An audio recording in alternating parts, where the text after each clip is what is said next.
নমস্কাৰ বন্ধু বান্ধৱীসকল জ্যোতি পলাশ ইউটিউব চেনেললৈ স্বাগতম জনাইছোঁ বন্ধু বান্ধৱীসকল কৃষ্ণকান্ত সন্দিকৈ ৰাজ্যিক মুক্ত বিশ্ববিদ্যালয়ৰ 2020 আৰু 21 শিক্ষাবৰ্ষৰ নামভৰ্তি প্ৰক্ৰিয়া আৰম্ভ হৈছে বন্ধু বান্ধৱীসকল আজি ভিডিঅ'টোৰ জৰিয়তে মই কৃষ্ণকান্ত সন্দিকৈ ৰাজ্যিক মুক্ত বিশ্ববিদ্যালয়ত কেনেকৈ নামভৰ্তি কৰিব লাগে সবিশেষ এই ভিডিঅ'টোৰ জৰিয়তে জনাবলৈ চেষ্টা কৰিছোঁ বন্ধু বান্ধৱীসকল যদিহে মোৰ এই ভিডিঅ'টো আপোনালোকৰ ভাল লাগে তেন্তে অনুগ্ৰহ কৰি লাইক কৰিব শ্বেয়াৰ কৰিব আৰু মোৰ চেনেলটো সাবস্ক্ৰাইব কৰিব বন্ধু বান্ধৱীসকল কৃষ্ণকান্ত সন্দিকৈ ৰাজ্যিক মুক্ত বিশ্ববিদ্যালয়ৰ এডমিশ্যন 9 ছেপ্টেম্বৰৰ পৰা আৰম্ভ হৈছে আৰু 15 অক্টোবৰলৈকে এই এডমিশ্যন প্ৰক্ৰিয়া চলিব বন্ধু বান্ধৱীসকল কৃষ্ণকান্ত সন্দিকৈ ৰাজ্যিক মুক্ত বিশ্ববিদ্যালয়ত এডমিশ্যন ল'বলৈ হ'লে প্ৰথমে কৃষ্ণকান্ত সন্দিকৈ ৰাজ্যিক মুক্ত বিশ্ববিদ্যালয়ৰ official website www.kkhsou.in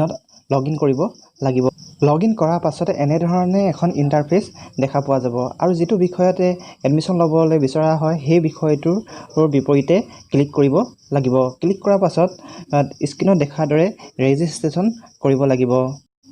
ৰেজিষ্ট্ৰেচনত full name email ID mobile number দি ৰেজিষ্ট্ৰেচন কৰিব লাগিব ৰেজিষ্ট্ৰেচন হোৱাৰ পাছত লগইন কৰিব লাগিব লগইনত মোবাইল নম্বৰ পাছৱৰ্ড আৰু যেটো ক্যাপশন দিয়া থাকে সেই ক্যাপশনটো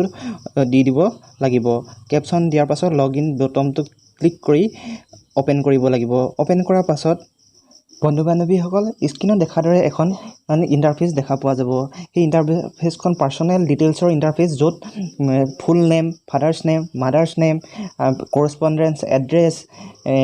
ডেট অফ বাৰ্থ আদি সকলো সাবমিট কৰিব লাগিব সাবমিট কৰাৰ পাছত সেভ এণ্ড কন্টিনিউ কৰাৰ পাছত স্ক্ৰিনত দেখা পোৱা দৰে এখন ইন্টাৰফেস দেখা পোৱা যাব এই ইন্টাৰফেসখন হ'ল এডুকেশ্যনেল ডিটেইলছৰ ইন্টাৰফেস য'ত হাই সেকেন্ডাৰী বা সমপৰ্যায়ৰ পৰীক্ষাৰ উত্তীৰ্ণৰ ইয়াৰ অফ পাছিং মাৰ্কস আদি অন্তৰ্ভুক্ত কৰিব লাগিব আৰু অন্তৰ্ভুক্ত কৰাৰ পাছত সেভ এণ্ড কন্টিনিউ কৰিব লাগিব সেভ এণ্ড কন্টিনিউ কৰাৰ পাছত স্ক্ৰিনত দেখা দৰে এখন ইন্টাৰফেস দেখা পোৱা যাব ইন্টাৰফেসত প্ৰাৰ্থীজনৰ personal documents passport size photo signature high secondary certificate caste certificate identity proof upload কৰিব লাগিব আপলোড কৰি সেভ এণ্ড কন্টিনিউ কৰাৰ পাছত ডেবিট কাৰ্ড নাইবা ক্ৰেডিট কাৰ্ড নাইবা নেট বেংকিংৰ জৰিয়তে পেমেন্ট কৰিব লাগিব ধন্যবাদ বন্ধু বান্ধৱীসকল